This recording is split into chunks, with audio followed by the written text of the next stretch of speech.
that a significant proportion of family violence perpetrators and victim survivors use and, at certain points may abuse substances as well.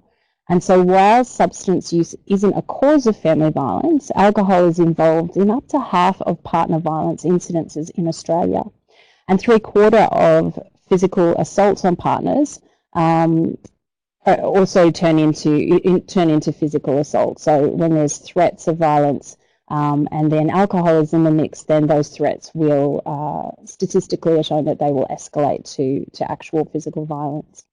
So the ABS reported 2/3 of domestic violence incidences involving alcohol resulted in victims sustaining long-term injuries, and also injuries were more frequent and serious when alcohol was involved compared to domestic violence incidences when alcohol was absent.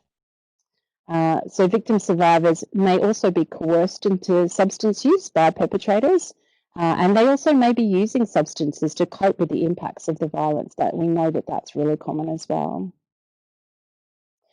So let's have a discussion now about what is family violence, so that we can start to increase your ability to identify it when you see it. So domestic and family violence is defined as a pattern of behaviours used by one person to obtain and have power and control over another person. So I've got an image up here on the slide, which is the Duluth Power and Control Wheel. And this was created in, I think, 1984 by the Duluth Domestic Abuse Project in Minnesota. And there's a link there. While we haven't provided a link, I have provided the URL there on the bottom of the screen. So you could go into that link, and there's all different wheels that are, that you can download, and they're in different languages and different ones that might be more appropriate for the clients that you work with. But this is really, even though it was created in around 84, it's still really, really relevant. And although this wheel doesn't show all of the different forms of abuse that fit under the category of domestic and family violence, these really are the most common and most prevailing. So this can be really, really helpful. So what you can see in the slide is this image, and it describes some of the most common tactics that perpetrators use to obtain and maintain power and control over their victims. And so, for instance, if I just draw on one of those there, you can see coercion and threats is said to be one of the forms of power and control. It's interesting or probably helpful to think about these, not just sort of sitting out on their own, but also think about the fact that it is somebody using them. So we would say that a tactic by a perpetrator or a user of violence is the use of coercion and threats, and the use of intimidation and the use of emotional abuse. What you'll also notice on the wheel there is that you've got power and control sits in the center. On the outside of the wheel, you've got physical violence and sexual violence. So the image is drawn in this way to remind us that even while physical and sexual violence might not be being used by a perpetrator, if any of those other kind of tactics are being used by a perpetrator, there's always the threat of the physical and sexual violence present, even while there isn't any, even if somebody isn't making those threats or isn't actually being physically abusive, that if somebody is controlling you, then there is the presence of that looming kind of threat that this could escalate to physical. So this is why the wheel is drawn a little bit like that, and it helps to remind us that that's what victim survivors experience. The other way to understand family violence is to understand the legislation in your state. So here in Victoria, we have a piece of legislation, and I might just move to that slide now. Yep, there it is. Here in Victoria, that means that we define family violence as behaviour by a person towards a family member, or that person if the behaviour is physically or sexually abusive, or is emotionally or psychologically abusive, or is economically abusive, or is threatening, or is coercive, or in any way or in any other way controls or dominates the family member and causes that family member to feel fear for the safety or well-being of that family member or another person, or behaviour by a person that causes a child to hear or witness or otherwise be exposed to the effects of behaviour referred to in paragraph A.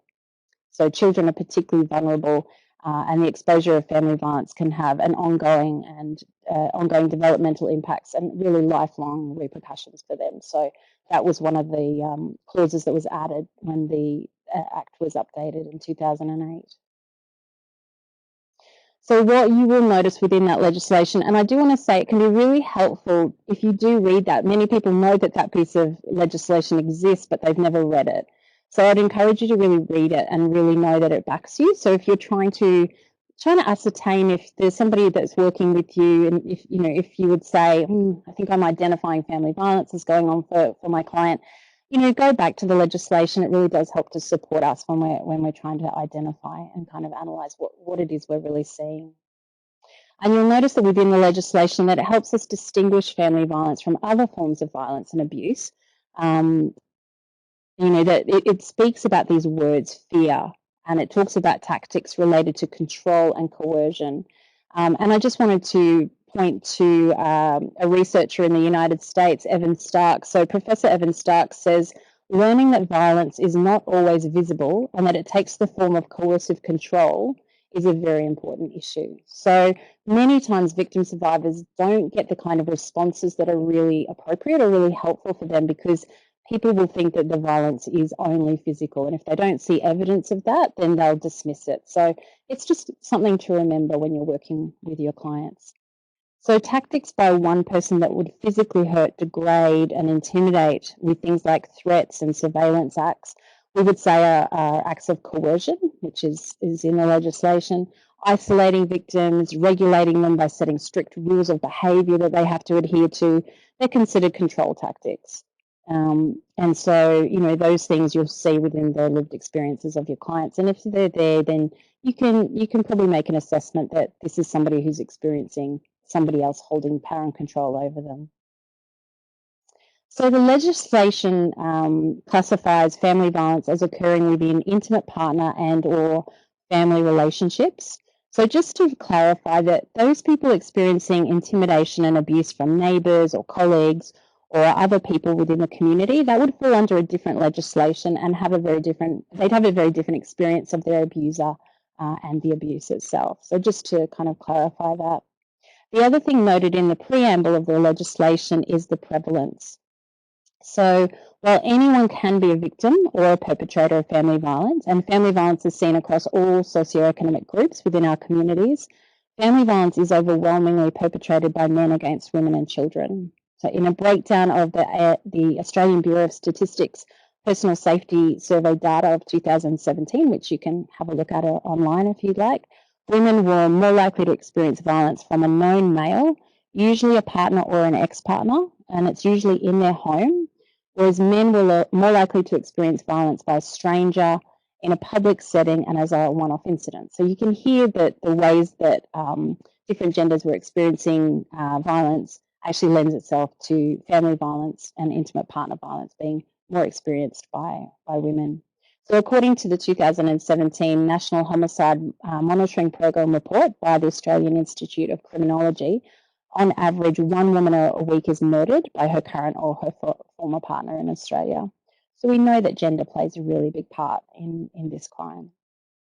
So the other things that we want to be aware of as well is that diversity and intersectionality are things to be aware of. And so there's certain groups that are at elevated risk as well and hold specific vulnerabilities because they hold specific vulnerabilities in our communities. So just to name a few, and obviously, we could probably create a whole webinar on this topic on its own, but Aboriginal women, because of things like racism and colonisation, the history of colonisation, will experience family violence and intimate partner violence in very specific ways as well. And what we know is that Aboriginal women in Australia are more likely to be hospitalised when there's physical violence. So they are experiencing specific vulnerabilities. Women with disability as well, have specific vulnerabilities as well. And around 70% of women with disabilities will have experienced family violence and intimate partner violence. The LGBTIQA plus communities, there is still research going on right now, but also, we know because of homophobia and a lot of the kind of the tactics available to perpetrators to shame and use outing and those kinds of tactics mean that they also have specific vulnerabilities, and culturally and linguistically diverse communities as well. So those people who may be here on spousal visas would have specific vulnerabilities as well. Okay, so I suppose what we want to do is make sure that we, talk about how you might. So we've talked about the legislation and those things that define and distinguish family violence from other forms of violence and abuse. Those kinds of things that you might be, listening for in the stories and the presentations, and just to kind of say that a lot of times victim survivors are really pathologized as having low self-esteem. And that sometimes people who are victim survivors, they may minimize the abuse that they're experiencing because they're being threatened by their perpetrator. And that's really, really common. But they may also just have lived with this violence for a very long time. That's also really common. So to them, the violence might not seem so escalated because of that. So the other thing to know is that people won't disclose to us unless they feel really, really safe. So we need to do that work to make sure that we've built the rapport and that we're able to use this language and that we feel comfortable and confident as well. And if we don't feel comfortable and confident, we're better off to get some support to talk with people that we think might be victim survivors. So you might be in a position to identify family violence within the lived experiences of your clients. And so many people will have told, these people that, they might have victim blamed, or they might have told them on some level that it's, it's due to them having low self-esteem, or that they're just picking the wrong people. So just be aware that some of those kinds of attitudes might be internalized by victim survivors as well. But that a lot of times, what you'll notice is that there's this inability to kind of connect with self. I once worked with a woman in a refuge, and on the day she came in, I just offered her a cup of tea, and she had no idea how she took her tea. She was so disconnected from her preferences because she'd been living under parent control and the domination of her partner for so long. So it's just something to consider in the ways that people might present to you when they're attending your services. Okay, so identifying family violence when clients attend appointments with you, there are many things you may see that might indicate to you that somebody is experiencing family violence and somebody's holding parent control over them. So I've just put a few on the slides here. So first of all, partners might insist on coming into appointments, and so you'll see that. So that's very, very common. I've heard this a lot from people who work in the AOD sector, that they have their clients have a partner who insists on attending. You might notice that the client is distracted by their phone and they state that they must be available to receive calls from their partner or their family member. The client might take a lot of calls or text messages while they're with you from them. They might state that their partner or family member is waiting outside for them, and that they must be finished up by a certain time. And, maybe that's not unusual, but you may notice that there's a lot of anxiety or fear from this person. There's just a lot of anxiety about the fact that there's somebody waiting for them outside. You might also identify parent control within the stories of your clients. So you might hear that their partner stops them from leaving the house or attending their appointments. So, you might hear that the reason they didn't show up last time is because the partner said that they couldn't come. You might hear that the partner makes them feel guilty when they're seeing friends or family, that they're always checking up to see what they're doing and where they're going and ask them to check in with them. You might hear that their partner controls or manages their finances. Maybe they're on an allowance and they have to keep receipts for everything they spend. They insist on looking at their phone records and all their ingoing and outgoing text messages. You might hear that they're putting them down, telling them they're useless, calling them names, criticizing their ability to make decisions, calling them derogatory names in relation to their drug use. So those kinds of things, may stand out to you in the stories of the clients that you work with. The other thing, you may also notice patterns within the drug and alcohol use of the people that could be of the people that you work with, that could be an indicator of the presence of family violence. For example, a client who's in maybe an on-again, off-again relationship, and then you notice there's a pattern of drug use at certain times when they're in the on-again time of the relationship. Or maybe you'll notice that there's a pattern of abuse that they speak about. There's something that's known as the cycle of violence, so that kind of helps us to understand when people people being kind of kept in this pattern of, abuse and then make-up period, abuse and then make-up period. So just listening out for those. So simply letting the person know that you notice could actually indicate to them that you're a safe person to disclose. So you might even just say to them, look, I'm just noticing that, you've made a commitment to yourself. And I'm noticing that those times when you kind of, when you kind of fall off the wagon, or whatever language you might use, I'm noticing that, it seems to be when your partner's moved back in, and I'm just wondering if, if there's a relationship between those two things, and do you want to talk about that? So there's certain evidence-based risk factors, which if you hear these within the lived experiences of your clients, they correlate highly with the victim being seriously injured or killed. I want to preface this section by saying that being able to do risk assessing and risk assessments, and at the moment the best practice risk assessing for family violence is called a CRAF, which is the Common Risk Assessment Framework. It takes being trained in CRAF. So I'm not able to do that for you today, and I would strongly encourage everybody to look to do the CRAF training to be able to assess risk in family violence. But I do just want to let you know that these are what's called the red flags. So if you did that training, or if you've done that training, you'd be familiar with these. I also wanted to let you know that we're going to provide you with the link to this as well, so you'll be able to download this as a PDF, and you can keep this in your workstations and refer to it. But it is on the website for the Domestic Violence Resource Centre Victoria as well. So they've created this as a resource. So just wanted to reference them here. So the red flag. So the following behaviours and perpetrator tactics are evidence-based risk factors across the world. So controlling behaviours is one of them. So who the person sees, what they do, if they work or not, where they go, those kinds of things. If you hear that the partner or family member is controlling your client, you want to listen out for what's really going on there, because this is definitely a red flag. Stalking. So, I mean, nowadays we'd say it's mostly happening online, but it could also mean that maybe you're hearing that somebody's partner is turning up to appointments maybe that they didn't know they were going to be at, and so you might think maybe they kind of are using surveillance in some way and tracking them. Things like jealous behaviour. So the perpetrator persistently may accuse them of being unfaithful. You could hear a lot of slut shaming going on as a part of this, and they might use the excuses of being jealous to further control them. So where they go, who they see, what they wear, those kinds of things would fall under that. And like a lot of times these things slip through because in the society that we live in, a lot of the jealous behaviours can sort of be pitched as things that are within loving behaviours. So it can kind of slide through. But jealousy and using control under the guise of jealousy is really something that if the person is in family violence, then it's a risk factor. If you hear that somebody has been strangled, or even if the partner or family member has placed their hands on their throat, this is also a red flag.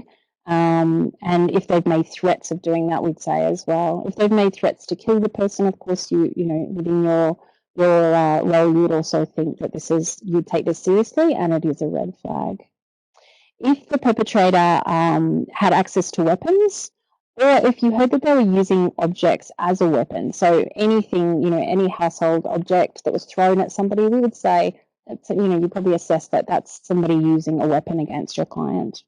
The partner threatening to harm the pet, the family pet, or if they had harmed the pet, especially if the pet is either belongs to the victim survivor or the children as well. So you want to listen out and take that really seriously. So these kinds of circumstances and tactics by perpetrators correlate highly with being killed or severely injured. Obviously there are things like child abuse as well, which I know you'd be responding to anyway if you heard child abuse, but of course this would also mean if somebody was pregnant, so an unborn child as well, threats to the unborn child would also be a red flag. So there are certain circumstances as well that correlate highly with the victim survivor being killed or seriously injured. One being that the person is pregnant, and the other one being that if the perpetrator is using drugs and alcohol as well. So here in Turning Point, there are several research papers that are in development around that subject about family violence and the use of drugs and alcohol. So one which is, there's a few that have gone through, but one that I can tell you about that's just gone out for peer review at the moment actually examines the relationship between packaged liquor outlet density and physical violence within intimate partner and family violence.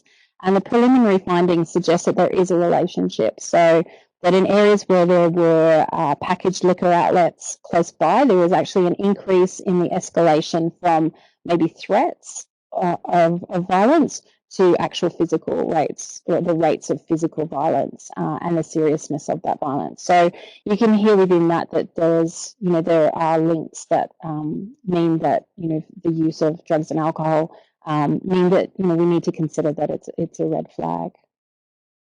So presence of these indicates, the other thing, sorry, that I did want to mention is the escalation of violence. If you hear that it's gone from, maybe some verbal to physical, then you would consider this is high risk because you can hear there's escalation within the scenario. And the last one I want to mention is separation. So statistically, the time that women and children have been killed during or within the first 3 months post-separation. So filicide, the murder of children, is highest at separation. So it's a serious issue and we want to listen out for that in the stories.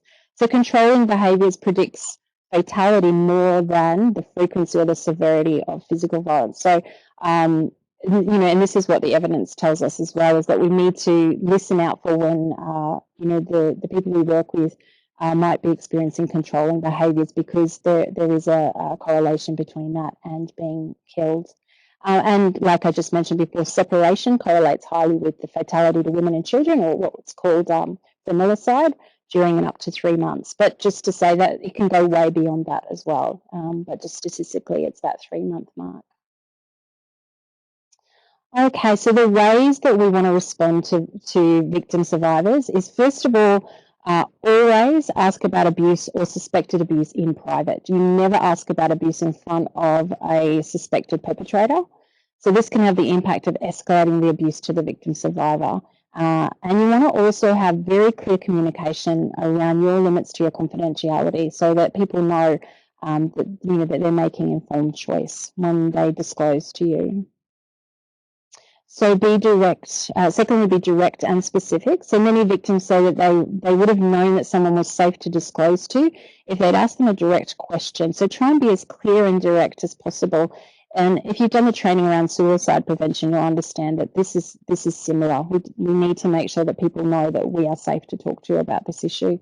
Thirdly, never blame the victim survivor. So even today, with a lot of the work that's been done to increase the awareness around domestic and family violence, the narrative that exists is in the community is overwhelmingly still victim blaming. So you need to be aware of that, and also any judgments. Fourth, use open-ended questions where possible. So you might say, I noticed how many times your partner's called and how anxious it appeared to make you, and I'm wondering what would happen if you didn't pick up the call, or something like that. So it's just an open question, allowing the person to share their story with you, and it really just communicates that you're somebody who is safe to disclose to as well.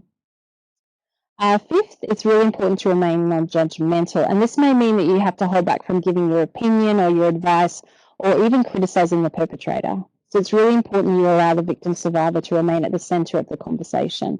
If someone is experiencing another person holding power and control over them, it's really just unhelpful if we come in and start to tell them what to do or make judgments about their situation. More importantly, you want to really encourage them to tell their own story and make their own decisions. So let's have a discussion about perpetrators, or users of violence, as some people prefer to refer to them as. So if someone is a perpetrator or a user of family violence, you might be in a position to identify this within the stories and the lived experiences of your clients. So you're in a position to be told things like, they may reveal to you that they have an existing intervention order from an ex-partner. And so you may hear within the stories of what's happening in their lives that they're then making contact with their partners. So if somebody has an intervention order against them and they make contact with that partner, then they're actually breaching the order. So, and breaching actually becomes a criminal offence. So these are kinds of things that you might hear within the stories, and so it's something that there's a discrepancy there. If you hear that your client has a intervention order out against them, and then you hear that they've made contact with their partner, you could identify that discrepancy. You may also be in a position where you observe jealous or controlling behaviours. You might hear threats to kill or harm partners or children, and you may actually have disclosures. You may just even hear things like, that they might bring their partner in with them, and you might hear how often they blame their partner for their own behaviour and those kinds of things. The thing to know is that victim survivor safety is paramount when we're engaging with perpetrators. We need to make sure that any work that we do is really keeping the safety of the victim survivor, and of course, that means children as well. So, and that's why this response is what it is. So it is not your role to change or challenge the behaviours of perpetrators. Behaviour change programs are really, really specialised work, and they need to occur within an integrated and a coordinated response that's focused on a continual assessment of risk. But you really do need to make sure that you have a discussion with people, with your supervisors in your area, and know who it is that you would refer to and who you would seek support from if you did identify that a client of yours was using or perpetrating violence. This word collusion, I do want to say this because some people have said to me that they keep hearing the word collusion and it's starting to have not much meaning to them, but it's a really accurate word when we're talking about working with perpetrators. So, I mean, this in the context of practice, collusion is defined as any response that encourages the perpetrator's violence supporting narrative. So this includes agreeing with the perpetrator, agreeing with their perspective, agreeing with, like throwaway statements even that they might say, agreeing with, a negative statement they might make about their partner or family member, or even if they've made some sort of statement that is clearly an identification that they are a perpetrator and then you remain silent. We would say that's also being collusive. So there's probably just no better word right now, and maintaining a non-collusive practice is really the best response you can have. Perpetrators have a highly reinforced way of minimizing, denying, or justifying and excusing their behavior.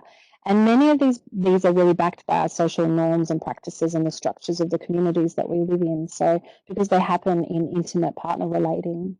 So perpetrators typically will take a victim stance and then they work at eliciting a sympathetic response from you. So when we're talking about maintaining non-collusive practice, we mean identifying when that's going on and just not joining them there or agreeing with them. So identifying when perpetrators are inviting you to sympathise and minimise or justifying their behaviour. Anything that might affirm their behaviour or make their abusive behaviour seem neutral. So you want to refer to your manager to coordinate a plan of response. You want to seek support and supervision for yourself. And you could also consider getting a secondary consult from No to Violence. I provided the phone number here that's actually, it's called the admin line into No to Violence, but it's the one where if you wanted to get a secondary consult. So it will, if you don't want to actually speak to a counselling service, then this is the number to call. And we've included the website there as well. Just important to know that the new information sharing legislation also means that you could be contacted if the person you're working with is a perpetrator. So, and you may need to share some information about the perpetrator, and that this is all under the new legislation. And this is really only when there's risk to the victim. And so, when that's present, that somebody could call you and ask for information about them. There may be some people who actually disclose to you. They may say, look, this is what's been going on, and I know that what I'm doing is family violence, or I know that I've been abusive towards my intimate partner. So that we consider that's a disclosure. And so if that happens, we would say the best practice response is to give them a referral to Men's Referral Service.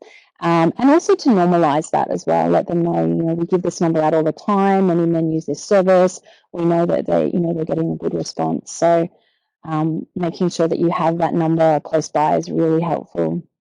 So just wanted to point out there's a couple of places where you might do family violence work. One is in the intake and assessment form. So there are questions around risk and complexity in section 2.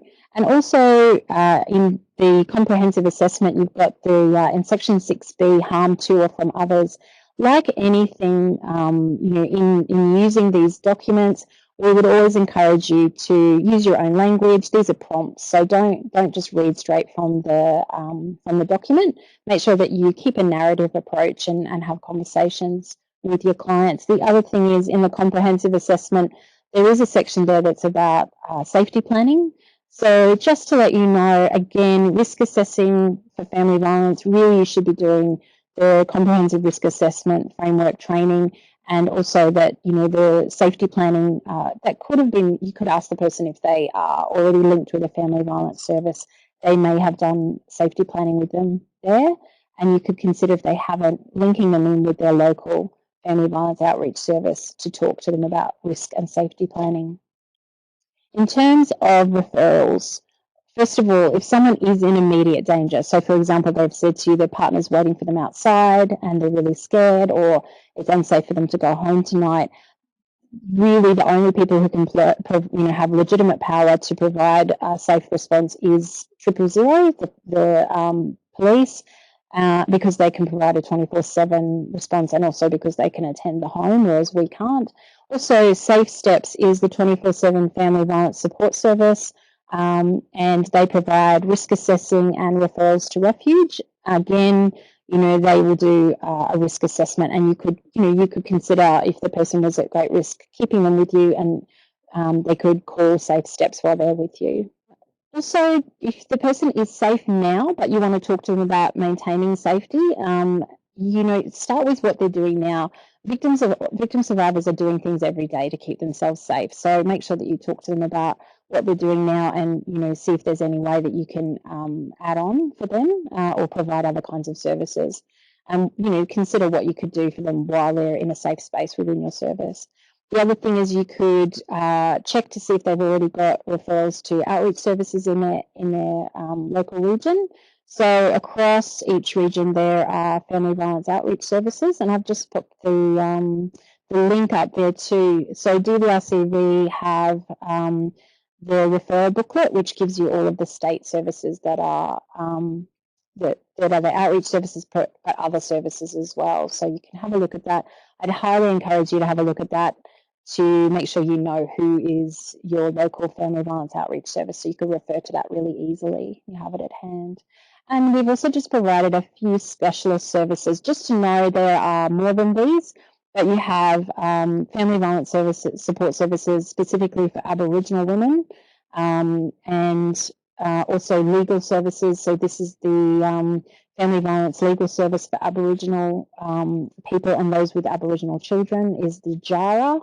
And also, if you work with anybody that is from a culturally and linguistically diverse background, In Touch Multicultural Centre Against Family Violence is a very good service, and especially for things like immigration issues that come up as well. So you can give these services out to your clients. For people who are LGBTIQA+, we have I Heal Recovery Support that provides support and counselling for victims of family violence within the LGBTIQA+ communities. And then there's also now Revisioning. Revisioning is a men's behaviour change group for perpetrators or users of violence who are gay, bisexual, or queer men. And so that's within Thorn Harbour Health, which was previously known as VAC. And also, I'm just going to leave this link here too, is the if people are safe but haven't really been provided a family violence response, you might consider letting them know that there are support groups as well, that they could look at linking in with, and we've got the link there. And I've just left a few links here on this slide so that you could look for other kinds of training. DV Alert is a new organisation that provides trainings. DVRCV provides ongoing training, and then 1-800-RESPECT, they provide online trainings as well.